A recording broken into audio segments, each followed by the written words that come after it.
Claramente, si una célula no tiene los receptores para una determinada hormona, no va a reaccionar a esta. Los receptores hormonales son proteínas de gran tamaño y cada célula estimulada posee entre 2000 y 10.000 receptores. Los distintos tipos de receptores hormonales se encuentran de ordinario en los siguientes lugares: en o sobre la superficie de la membrana celular.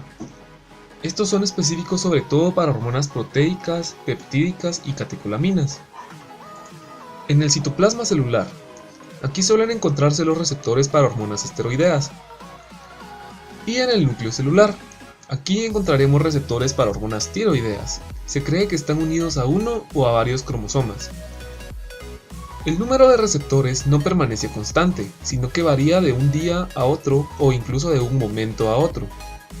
Con frecuencia, las propias proteínas de los receptores se inactivan o destruyen mientras ejercen su función. De hecho, un aumento de hormona o de su unión a receptores disminuye el número de receptores activos. Esta disminución de la expresión de receptores puede deberse a lo siguiente: inactivación de moléculas receptoras, inactivación de proteínas intracelulares que actúan como moléculas de señalización, el secuestro temporal del receptor en el interior de la célula, es decir, los receptores que deben estar en la membrana celular para cierta hormona se alejan de su sitio de acción. La destrucción de los receptores por lisosomas después de haber ingresado al interior de la célula. O simplemente una menor expresión de receptores. Y hay varias clases de receptores, por supuesto. Veámoslo un poco más detenidamente. Tenemos los receptores unidos a canales iónicos. Prácticamente todos los neurotransmisores, como la acetilcolina y la noradrenalina, se combinan con los receptores de la membrana posináptica.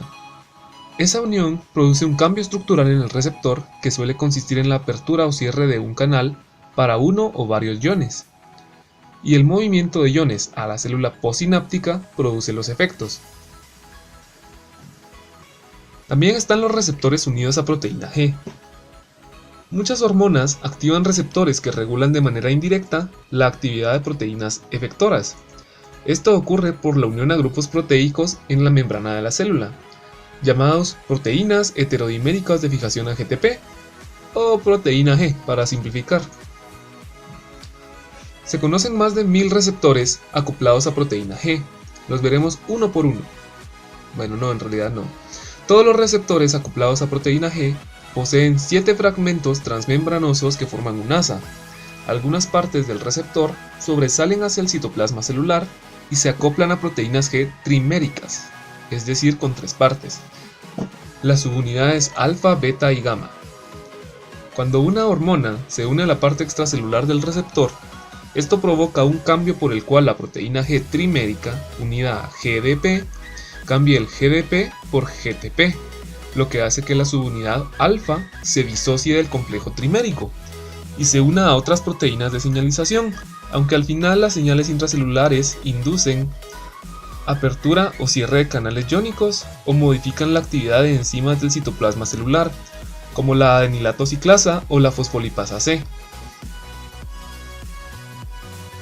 Después de que se elimina la hormona, la señal se interrumpe bastante rápido, y la subunidad alfa se desactiva a sí misma convirtiendo su enlace con GTP en otro GDP. Otra clase de receptor es el receptor unido a enzimas. Este receptor es el tipo de receptor que utiliza la insulina. Esto es importante recordarlo para un próximo video en el que hablaremos de la insulina y el glucagón.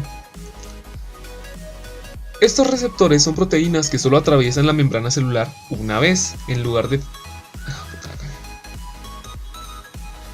Estos receptores son proteínas que solo atraviesan la membrana celular una vez. El lugar de fijación a la hormona está afuera y su porción catalítica o de unión a la enzima está en la parte interna. Cuando la hormona se une a la porción fijadora del receptor, se activa, o a veces se inactiva, una enzima en el interior de la membrana celular. También están los receptores hormonales intracelulares. Varias hormonas, como los esteroides suprarrenales y gonadales, las hormonas tiroideas, los retinoides y la vitamina D, se unen a receptores proteicos del interior de la célula, en lugar de hacerlo a receptores en la membrana. Como estas hormonas son liposolubles, Atraviesan con facilidad la membrana celular e interactúan con receptores situados en el citoplasma o incluso en el núcleo. El complejo hormona-receptor activado se fija después a una secuencia reguladora específica de ADN promotor. Esa secuencia es llamada elemento de respuesta a la hormona y activa o reprime la transcripción de genes específicos y la formación de ARN mensajero. Existe un sistema llamado sistema del segundo mensajero, que se refiere a que no es la hormona propiamente la que causa las modificaciones intracelulares. Veamos el sistema del segundo mensajero del AMP cíclico. En este caso, la unión de las hormonas al receptor hace que éste se acople a proteína G y estimule el sistema adenilato ciclasa AMP cíclico. La estimulación de la adenilato ciclasa, que es también una proteína de membrana, cataliza la conversión de ATP del citoplasma en AMP cíclico dentro de la célula.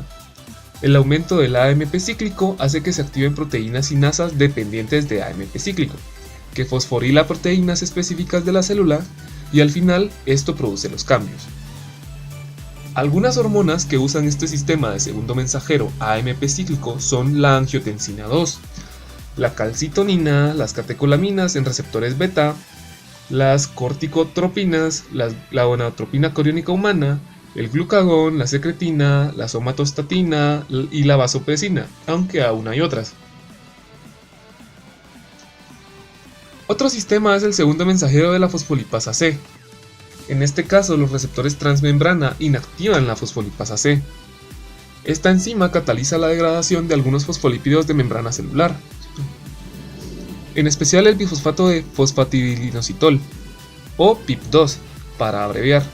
Esto forma dos segundos mensajeros, el trifosfato de inositol, o IP3, y diacilglicerol, o DAG. El IP3 moviliza iones calcio de las mitocondrias y del retículo endoplasmático. Y finalmente tenemos el sistema de segundo mensajero calcio-calmodulina. La entrada de calcio se puede iniciar por cambios en el potencial de membrana que abre canales de calcio, o por la interacción de una hormona con receptores de membrana que abre canales de calcio. Cuando el calcio entra en la célula, se une a la proteína calmodulina.